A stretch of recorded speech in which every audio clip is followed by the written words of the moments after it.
Zoe's missing childhood friend has been found. He lost his memory from the trauma, mistakenly thinking Zoe was his girlfriend. Zoe didn't correct him. You still have family and friends by your side, but he only has me. But she forgot. I once told her, I'm the executioner of our relationship. If one day you stop loving me, I will disappear from this world. She was also my one and only. Later, Zoe married her childhood friend in a happy, intimate ceremony, and I was left to sink to the bottom of a river by a murderer. When my disfigured remains lay on Zoe's autopsy table, her usually steady hands trembled so much she couldn't hold the scalpel. Chapter 1. Due to continuous rain in H City, citizens are advised to stay safe during travel. The wipers brushed away the mist, and I couldn't help but think. All the recent string of horrifying murders had occurred during the rainy season. As a senior forensic pathologist, Zoe's life revolved between the autopsy lab and the hospital. She was too busy even to return my calls. Her message in our chat was short and to the point. See you at the Civil Affairs Bureau at 2 p.m. My fingers unconsciously tightened around the steering wheel. The system sighed. 8 years of effort wasted just like that. Peter, don't you feel regret? I gave a bitter smile. How could I not? 8 years. I had long since grown used to Zoe's presence. To me, she was a friend, a lover, family. I couldn't deceive myself, pretending I could just turn the page. I waited at the Civil Affairs Bureau until the rain stopped. The appointed time had passed by 2 hours. Rubbing my numb legs, I dialed Zoe's number again. As usual, no answer. I turned the car around and drove to the H City Police Department. Zoe rarely joined social gatherings, and I'd never met her colleagues. When they saw me for the first time, the officers wore somber expressions but relaxed once I stated my purpose. You're looking for Zoe. She's at the hospital with her brother-in-law. Her brother-in-law is mentally unstable and loses control whenever it rains. Only Zoe can calm him. The brother-in-law he mentioned was Zoe's long-lost childhood friend, Jonathan, the only surviving victim out of the killer's 5 attacks. My breath condensed into mist, and my frozen hands began to vibrate with the ringing of my phone. The caller ID showed it was Zoe. I waited for you at the Civil Affairs Bureau for 2 hours. Her tone was indifferent, as if oblivious to the frustration in my voice. Sorry, work ran late. Let's reschedule. You can go home. Of course, work. Again. Those 2 words were like a wall blocking all my rising emotions, leaving me with nowhere to vent. She was numb from dissecting remnants and facing death head-on. As her husband, I was supposed to support her, be her stronghold, but with every concession, my understanding became enabling. She took it all for granted. Does it feel good, sis? A boy's breathless voice echoed over the phone. I couldn't hold back a cold laugh. What's this? Since when did corpses start talking? Even over the phone, I could imagine her face turning cold instantly. Peter, stop with the sarcasm. Fine, then come outside. My firm tone made Zoe hesitate. I'm right outside the police department. Do you dare come out and see me? A long silence filled the line. We both knew the answer all too well. Peter, he's different from you. Zoe softened her voice, her footsteps quickening, as though she feared even a whisper might reach Jonathan's ears. You still have family and friends by your side. Jonathan's parents divorced, and his mother passed away 2 years ago. He was kidnapped as a child and has been struggling for survival all these years. Peter, he only has me. I heard the crack in her voice. Suddenly, I remembered, after 8 years together, she had never once shed a tear for me. Yet when she reunited with Jonathan, she didn't hesitate to pull her hand from mine. She held him in her arms, crying as if her heart was breaking. Chapter 2. They said they couldn't reach my parents. You're the only one who came to see me. Are you my girlfriend? Jonathan was thin, his features sharp and gaunt. He held Zoe, his eyes skimming past me with indifference as he rolled up his sleeve, revealing the scars on his arm. Look, I even kept your name here, Zoe. Zoe brushed her fingers over the scabbed-over mark, her lips trembling, her pale hand intertwined with Jonathan's fingers. I am. She spoke with the solemnity of a vow. As the door to the hospital room closed, I didn't receive an explanation from Zoe. Instead, I was met with a blade that pierced straight through my heart. Peter, let's get a divorce. Jonathan doesn't remember, but I do. I can't let him be the third wheel. Her words were final. Not a single word about our 8 years together, as if the love I poured into her meant nothing. Too trivial to mention. My words caught in my throat, and I couldn't stop the choking feeling from surfacing. Zoe looked at the redness around my eyes and frowned deeply. Can you stop overthinking? Jonathan and I are part of a blended family. He's my brother by name. He's a patient now, fragile and in no state for shocks. When he's better, I'll explain everything and we can remarry. She sighed. You're almost 30. And here you are, competing for attention like a child. Peter, can you please grow up? I clenched my fist, my voice barely above a whisper. Zoe, do you remember the vows we made at our wedding? The doctor's call for Jonathan's family to sign paperwork drowned out my question. Zoe pressed her fingers to her temple and whispered as she left, "Peter, don't bring up the past. I don't fall for that." The last shred of hope within me shattered. At our wedding, we had made vows to each other, to love only one in this life, never to betray. If I break this promise, may I never see my true love again, and be left with no place for burial. She broke her promise. I whispered, "Zoe, aren't you afraid? Or was your vow never sincere from the beginning?"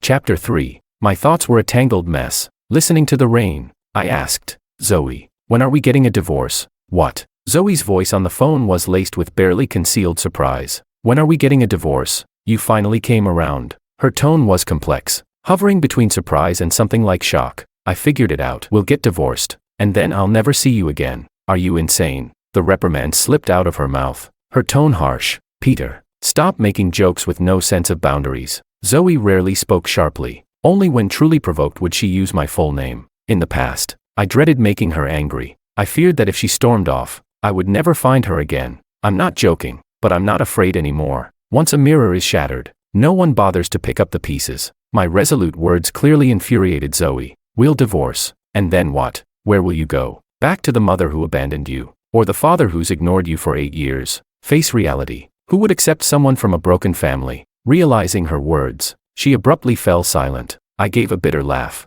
responding with slow, deliberate emphasis. "Who are you to lecture me about family? As if your father's cheating was something to be proud of." "Oh, I almost forgot." Ignoring her sharp intake of breath, I continued with deliberate slowness. "At least you have plenty of good friends to share everything with." "Peter," Zoe screamed, losing her composure entirely. Unlike her usual self, I laughed. 8 years, by now. We were part of each other, woven into our very bones. Break the bones, and the tendons still cling. We both knew exactly where to strike to hurt the most. This ugly fight ended with Zoe's final words. "I'll be at the Civil Affairs Bureau at 9 o'clock the morning after tomorrow." Then, only the dial tone remained on the line. I tightened my grip on the steering wheel, watching the rain stream down the window. The rain continued, unending. As the heat of anger drained from my body, I was left with an all-consuming cold. The temperature had dropped. Chapter 4. The pendant hanging from the rearview mirror swayed. The hourglass it once held had been replaced with a book charm. I remembered the photo Zoe kept in her wallet.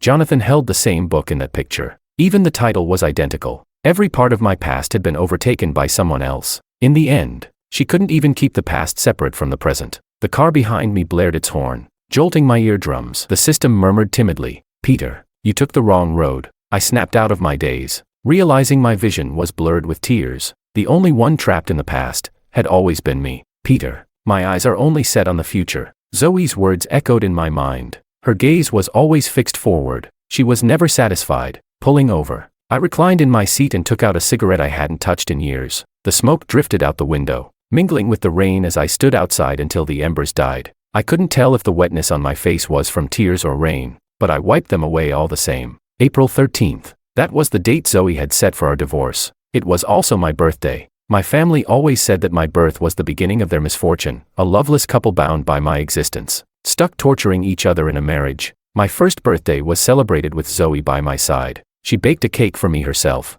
slicing her finger by accident. I was worried sick, but she just laughed. "Peter, don't listen to your parents' nonsense. You were never a burden. On the contrary, in all the hardships I've endured, you've always been the best thing in my life." The cake melted on my tongue, sweeter than anything I'd ever tasted. No cake since then has matched it. After rummaging for a while, I found the old hourglass in the glove box, covered in dust. The delicate sand inside was clogged with grime, unable to flow anymore. It was broken, beyond repair. My mind drifted back to the first time I met Zoe by the sea. The winter ocean was bone-chilling. The deserted shore empty save for her and me. One of us seeking death, the other clinging to life. When she walked straight into the sea, instantly engulfed by the waves, without a thought, I dashed in and dragged her back to shore. Her eyes were red from the salt water, and I wrapped my coat around her. "The sea is too cold in winter. Let's wait for spring." "Okay."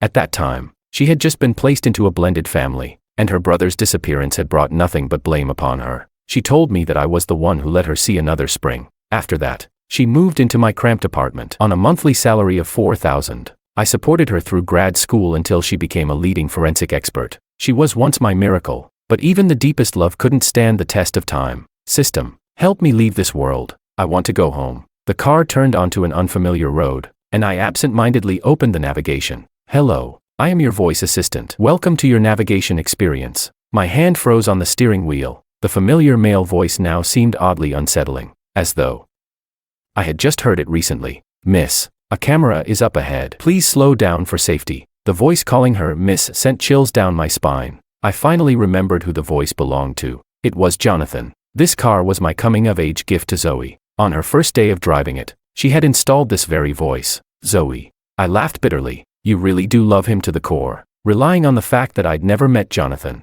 she had brazenly set her lover's voice as her daily navigation. Shameless. The system sighed gently. Leaving will be painful. Peter, are you sure you don't want to hold on a bit longer? He couldn't contain his frustration for me. You saved her life, stayed by her through 8 agonizing years. What gives her the right not to change her heart? Love doesn't come with reasons. I silenced the sickly sweet Miss voice. The car fell into a long silence. And finally, the system responded. Understood. The process of leaving is arduous, so I'll make it easier for you. After all, I've watched you grow up. A soft murmur, almost inaudible. Thank you. Alone in this foreign world for 9 years. Aside from Zoe, the system was my only remaining family. There was no one better to choose my ending. If it's possible, I'd like Zoe to be the one to handle my remains. She would dissect my remains with her own hands. And from then on, every body she autopsied would carry a piece of me. Chapter 5. I parked outside the apartment complex, looking up at the myriad of lights, searching for the one that belonged to me. Usually, Zoe would be on the balcony, staring into the distance. She'd only turn and smile when I called her, then retreat back inside, closing the door swiftly, as if even a second longer would be too much. I'd never asked who she thought of during those moments, nor had I ever asked why she couldn't bear to look at me for more than an instant. Now, the trust that had held us together was shattered. I wanted to see the answer to my questions with my own eyes. I turned on the dashcam. Among the routine trips between her 2 destinations, the only deviation was a stop at a men's clothing store. Zoe got out and returned with an elegant gift bag in hand. The car sped off, stopping outside the apartment building, and she fell into Jonathan's waiting arms. Leaning against the hood, he wrapped an arm around her waist, pressing a kiss to her lips. The ring on her finger glistened, mocking me. My stomach churned with nausea. I rarely got carsick, but right now, I could hardly breathe. Instinctively, my right hand reached over to the passenger seat, landing on a metal tie clip, one I'd never worn. A wave of pain surged through my stomach, and I clutched at it, biting down hard. My lips drained of color. The agony of leaving this world was fiercer than I'd imagined. Beads of sweat dripped down my forehead. The recording, left running, continued to play. Sis, you're mine. Jonathan bit down on Zoe's lip hard enough to draw blood, his voice thick with pleasure. We'll never be apart again. My temples throbbed, and the pain scrambled my memories into a jumbled mess. The wound on Zoe's lip was impossible to miss, and when I'd asked about it, she paused mid-bite, casually touching it as she answered. Really? I didn't notice. I must have just bitten myself while eating. The audio played on. The sound of kisses. Her sighs wrapped in his coat as he carried her into the passenger seat. Disgusting. I threw open the door and stumbled to the trash can, vomiting until there was nothing left but bile. Peter. Peter. The system's urgent voice broke me out of my daze. Wiping my mouth, I turned and went upstairs. The apartment was pitch dark. I didn't bother turning on the lights, feeling my way to the couch. System, wake me up in 2 hours. Then I closed my eyes and fell asleep. Though my head throbbed painfully, my mind replayed the memories on a loop. Every frame from the surveillance video slowed down in my mind. Every word crystal clear. In that recording, I'd heard Zoe on the phone. She was talking to a friend, who laughed teasingly. Impressive. You've got 2 men falling over themselves for you. Like the heroine of a drama. Everyone has their 2 roses. One red, one white. To have both and keep them in line, now that takes skill. Zoe narrowed her eyes, applying lipstick with an almost calculated precision. The trick to winning a man's heart is to make him surrender willingly. Only I can accept his flaws. Only I can soothe his pain. Understanding someone makes it easy to make them fall, and keeps them hooked the longest. Her friend laughed loudly, her tone exaggerated. What a broken soul. You're quite the strategist,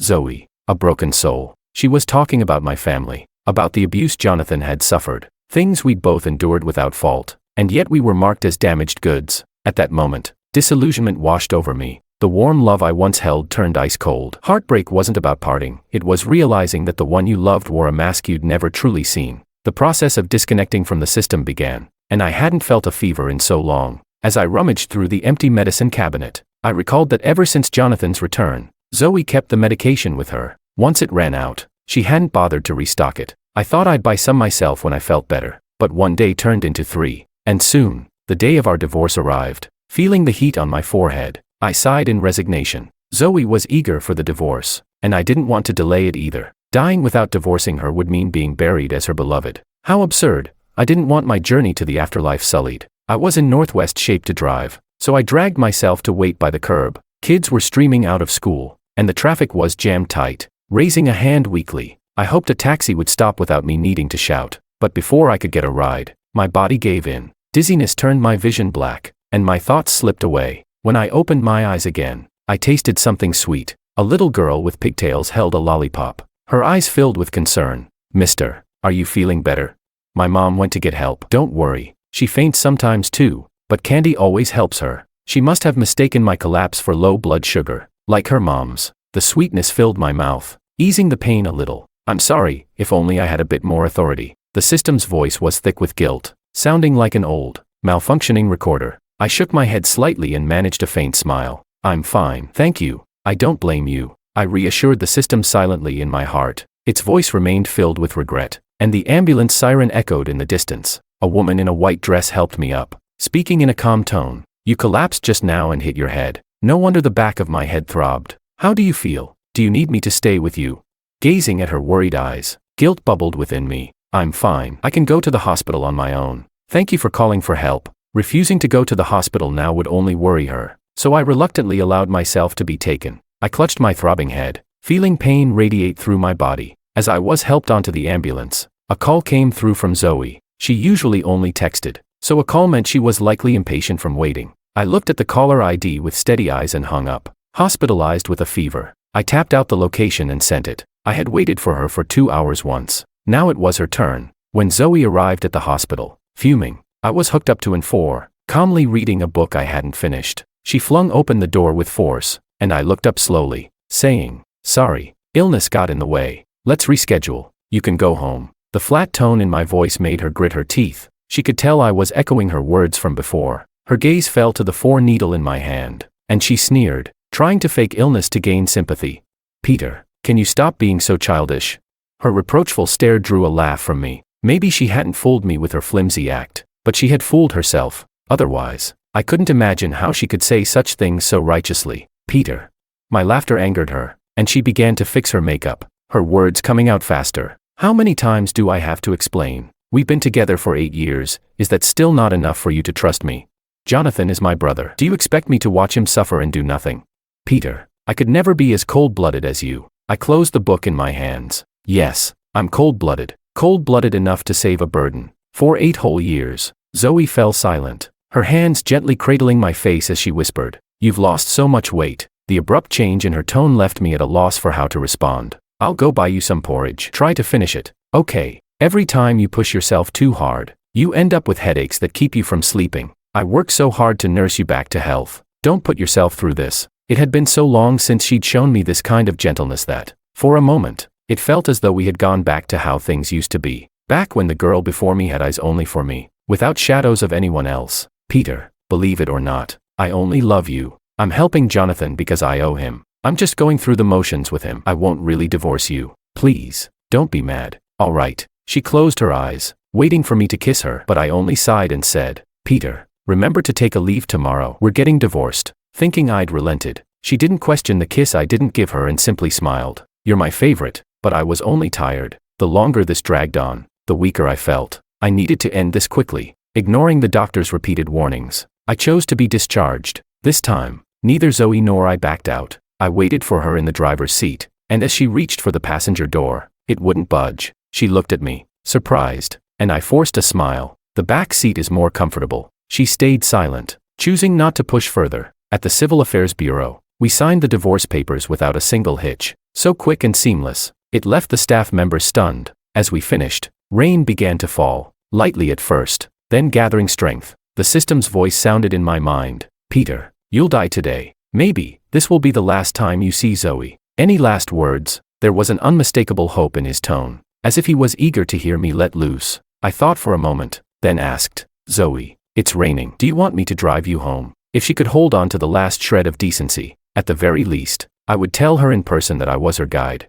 that I was going to die and never return. She was just about to respond when her phone suddenly rang. Even as she tried to hide it, I saw the caller's name. It was Jonathan. His voice was hoarse, tinged with a sob. "Sis, where are you? It's going to rain, and I'm scared. Could you come be with me?" Lightning streaked across the sky, and his voice cracked into a panicked scream. "Don't hit me. I'll behave. Please, don't hit me. I'm on my way right now." Her answer was already made. Jonathan got lost in the rain once. The trauma left lasting scars. He needs me. "Peter, you should go." Her voice was gentle but resolute, leaving no room for argument. "All right." As I turned and walked into the rain, I heard Zoe say goodbye. I didn't reply, because we wouldn't meet again. This would be our final farewell. Chapter 6. The rain soaked my hair as I wiped the mist off the screen of my phone. It was 5:09 p.m., but the pitch-black sky made it hard to grasp the passage of time. Standing by the road where I had previously fainted, I watched the cars passing by, only to hear a familiar child's voice.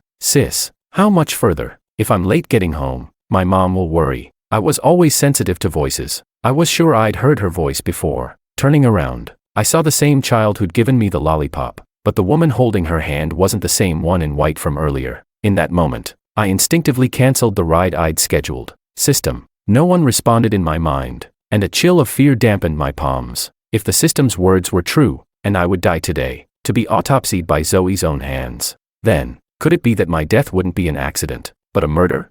All 5 recent murders happened on rainy nights, with victims being young men and women. The killer's methods were brutal. I recalled the news broadcast I'd seen earlier, and the system's worried warning replayed in my mind. "Peter, death by leaving this world will be painful." Before my thoughts could catch up, my body was already moving, jogging toward the girl's receding figure. The woman holding her wrist was small and frail, dressed in a loose hoodie, her lips pale. They turned down a deserted alley lined with abandoned, half-built structures. I pulled my phone from my pocket and dialed emergency services, swallowing nervously as I spoke into my earpiece. "Hello, I'm on the ancient road in Alley B, North section." The empty street echoed with the sound of footsteps, splashing in the rain. I froze, but the footsteps continued behind me, steady and unhurried. Not daring to look back, I surged forward, shoving the woman in the hoodie away from the girl. "Who are you? Dragging someone else's kid around? Do you even know her?" My outburst stunned the woman into silence. Her lips trembled, and she shivered. I pushed the girl's shoulder, my voice hoarse from tension. "Go. Run straight ahead, then turn right. You'll see the security office. Ask the guard to take you to the police." She stared at me in surprise, but I urged her forward. "What are you waiting for? Go." The girl stumbled as she fled, her small figure quickly vanishing down the alley. She ran away. "So you're not getting out of here?" A deep voice sounded behind me, laced with a near-sadistic amusement. Even though I had prepared myself, a tremor still shook my body. Turning around, I saw the man's face obscured by the hood of a red raincoat. The air was thick with the scent of iron, mingled with a faint trace of blood. As a blade struck my back, my phone slipped from my grasp. The last call I made was to my emergency contact. It rang twice, then cut off. The pain blurred my vision as I used my last ounce of strength to grip the box cutter in my pocket and drive it behind me. The next second, I heard the killer grunt in pain. "You're going to hell." With a final, fading breath, I heard the sound of the blade sinking into flesh. The pain wasn't as intense as I'd imagined. "Peter, are you okay? I upgraded my access in time to help you leave your body. Spared you from further suffering." The system's voice sounded like it was coming from a different world. My dim vision slowly brightened, and I witnessed the men dismembering my body. "Don't look. I'll give you a live feed of the 2-timer. The system blocked my sight briefly. Then I saw Zoe's figure. She held an umbrella as Jonathan clung to her, his whole body trembling. He's nearby.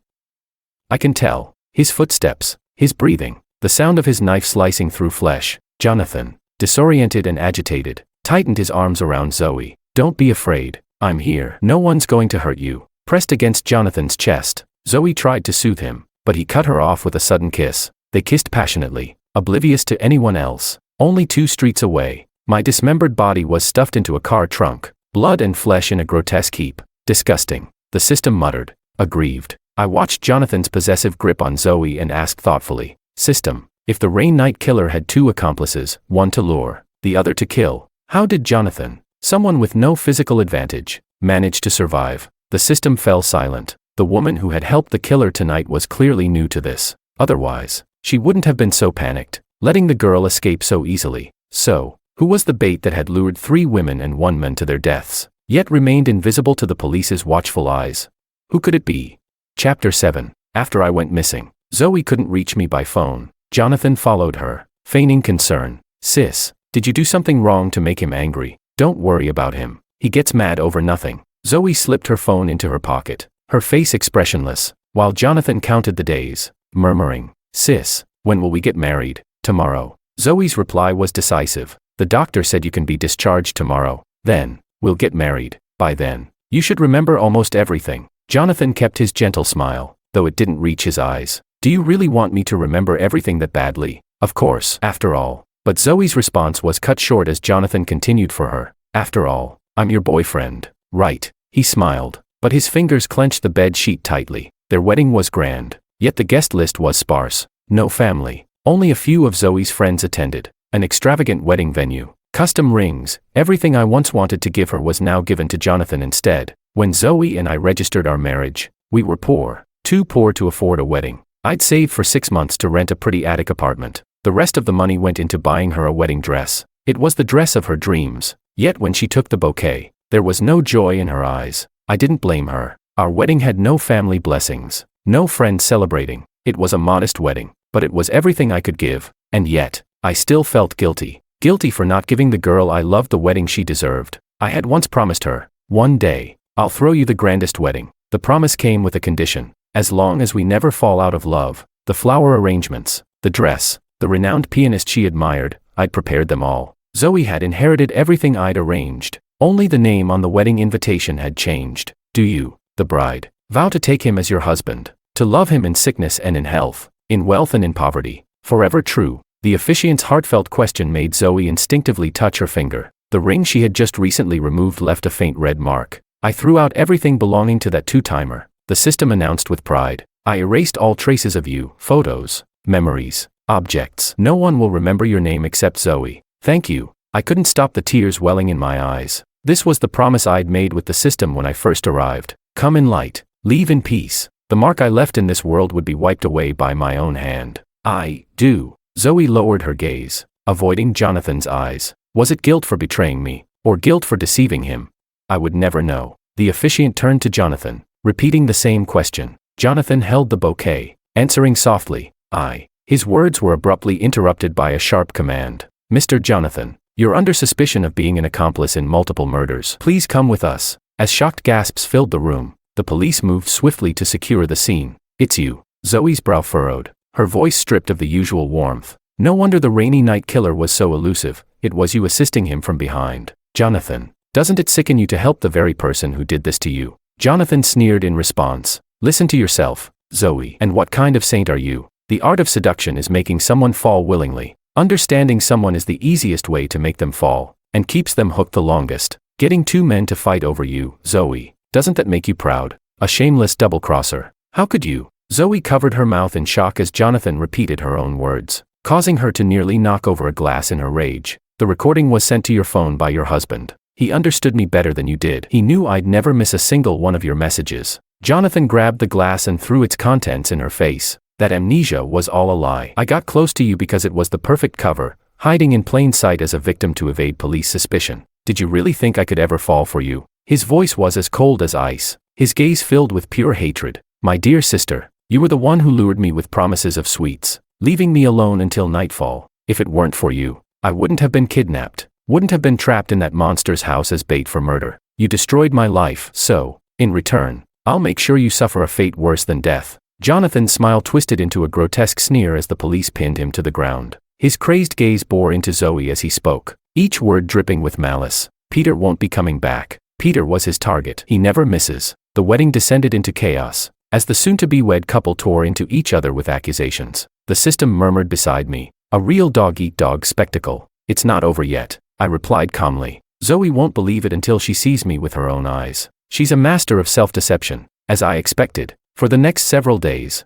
Zoe continued sending me messages, sometimes apologizing, sometimes threatening, sometimes expressing love. She had never sent me more than 10 messages in a day when I was alive. Yet now she poured her heart out in endless texts. Naturally, she received no reply, until one day, the police retrieved a bloated corpse from the river. The body was so swollen and decomposed that its features were unrecognizable. Some officers vomited on the spot at the sight of it. In contrast, Zoe remained remarkably composed. "Prepare for autopsy." The victim's limbs were severed, and the eye sockets collapsed. Preliminary analysis of the dismemberment technique suggests it was the work of the rainy night killer. As she lifted the cloth, the stench hit hard. Her new assistant, holding a scalpel for the first time, bolted from the room, retching. Dr. Zoe is incredible. Even the most seasoned forensic pathologists can't handle the rainy night killer's work without feeling queasy. But she didn't even flinch. That's why she's a genius in the field, taking on serial murder cases right from the start and conducting thorough analysis. Zoe used the scalpel to cut through the fabric, tearing away bits of skin in the process. The corpse had suffered extensive trauma. Multiple bones showed fractures. Then, her hand froze in midair. On the scapula of the corpse was a faint black rose tattoo. She recognized that rose. It was the one she tattooed onto my shoulder herself. That day, her father had been drunk, screaming at her, calling her a disgrace, a curse on the family. For the first time, Zoe snapped back at him. You brought this on yourself. You betrayed Mom, ruined our family. Now your mistress is dead, and her son is missing. In the end, you're left with nothing. I hadn't caught her final, whispered words, but the next moment, her father lunged at her with a bottle, swinging it at her head. She had work in the morgue the next day. I instinctively stepped in front of her, the bottle smashing onto my shoulder, leaving a jagged scar. Looking back, I now understood her whispered words. I destroyed your family too. Fair, isn't it? No wonder she said she helped Jonathan because she owed him. To get back at her cheating father, she had taken out her anger on her beloved little brother, and had nearly cost him his life. I watched Zoe's trembling hand hover in midair, her eyes widening with disbelief as she whispered, Peter. The autopsy never reached its conclusion. In a rare break from her composed demeanor, Zoe abandoned the scalpel, frantically dialing a number that would never connect. No, it can't be. Peter is just angry. He wouldn't ignore me. What finally shattered her last hope was my 911 call recording, and the last call I'd made, which she had dismissed with a simple hang-up. Holding my shattered phone, Zoe let out a bitter, mocking laugh. The system sneered, but I waved it off. There's one last gift for her. In our message thread, my unsent text was a simple farewell. Goodbye forever. Zoe read that sentence over and over, until her tears blurred the screen, the letters dissolving before her eyes. The phone, already near its end, finally powered off for good, and with that, every last trace of me in this world was gone. At last, I was free to go home, without a single tie left to bind me here. Those 3 extra years after the wedding, I extended your lifespan by them. The system spoke in a quiet tone. I checked, your malignant tumor was still in its early stage, and I even found you the best doctor. Peter, you were my first friend. You need to live on. And don't you dare forget me. Got it? Of course, I smiled. Your family to me, the one who had been by my side for 9 years, my only family in this world. Zoe's perspective. I sheltered the accomplice of a murderer, and because of it, I lost the men who had been by my side for 8 years. When that decayed corpse was laid out on the autopsy table, I thought it was just another routine examination, until I saw the swollen and deformed flower, the black rose on Peter's shoulder, the rose that symbolized him, my black rose. But my Peter was still alive. Surely, he was just angry with me. I would make it up to him. He still owed me a wedding. Throughout the wedding ceremony with Jonathan, my mind was filled with Peter's shadow, but I never imagined that he'd already died, that he'd left me the moment he walked out of the Civil Affairs Bureau in the rain, and that I'd missed his last call. According to the girl Peter saved, he'd been attacked only a street away from where I was. I knew better than anyone the rainy night killer's habits. I even hesitated before choosing not to go home with him. I'd once said my eyes were set only on the future, but now, I regretted it more than anything. Regretted that I hadn't turned back, that I hadn't reached out to take Peter's hand. I fled home. Abandoning an autopsy was a serious breach. I could be barred from ever holding a scalpel again, but I couldn't wait any longer. I had to see Peter. He'd been with me for 8 years. He'd promised he'd stay forever, but I couldn't find him. It was as though he had vanished like a dream. Our photos, our memories, everything was just shadows of me alone. I was on the verge of losing my mind. I asked everyone I could find, do you know where Peter went? Every single person looked at me the same way, blank, confused, bewildered. Who is Peter? He was my love, my husband. Zoe, are you under too much stress? Isn't your fiancé Jonathan? Just because he's in prison doesn't mean you need to invent some fictional person to fool yourself, right? Exactly. Besides, who would stay with you for 8 years without even demanding a title? Peter would. Ever since the day he saved me, Peter had never left my side. I thought he would never leave me. He had existed, yet no one remembered his name, his face. Even the neighbors who used to see him every day only had a vague memory. I remember there was a guy around you, but didn't he end up in jail? Poor girl, you had bad luck with men. I suddenly remembered something Peter had once said. He'd said he came lightly and would leave with no traces. He'd told me he was my guide. If I stopped loving him, he would disappear and never come back. He had never lied to me. I should have believed him. I could have kept him with me. A neighbor's scream pulled me back to reality. My temples throbbed, and I felt the wetness under my nose. It was blood. I had contracted syphilis. The source, naturally, it was Jonathan. He had relied on me, drawing me into a toxic addiction to him, knowing exactly how to manipulate my emotions and make me lose control. I should have resisted him. When I visited him, he smirked through the glass partition as I told him, "It serves you right." An impure woman, infected by an impure disease, perfectly matched. Jonathan had been sentenced to death and served as a witness to expose the killer's crimes. The little brother who once followed me around had transformed into someone unrecognizable. "Do you remember Peter?" When I asked him this, he doubled over in laughter. "Who? Your lover? Why should I remember the name of your lover? You must be out of your mind to ask me something so idiotic." They told me the sixth victim's identity remained unknown. No matter how hard I fought, Peter's ashes were never released to me. It was as if Peter had known his end was near, for he left one final wish on his phone. His remains were to be entrusted to the girl he had saved. When I pleaded with the girl's mother, asking to take care of his ashes myself, she questioned me. "If you were really his wife, why didn't he mention you in his will?"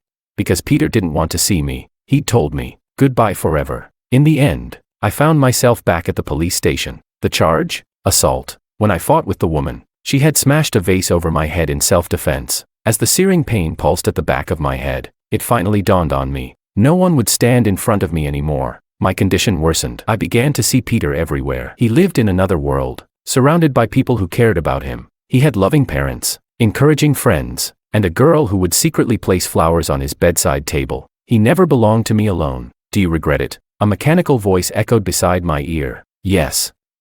I regret it. I want Peter back. I want to see him again." I begged desperately to the voice, only to hear a cold laugh in return. "Then regret it for the rest of your life. After all, I'll make sure you suffer the same pain Peter endured. Disease, mental decay, weakness in your limbs. You'll lose the hands you once prided yourself on. You'll drift between hallucinations and reality. Zoe, you should never have betrayed him." The system's voice taunted. "I'm very protective. Don't ever cross my family.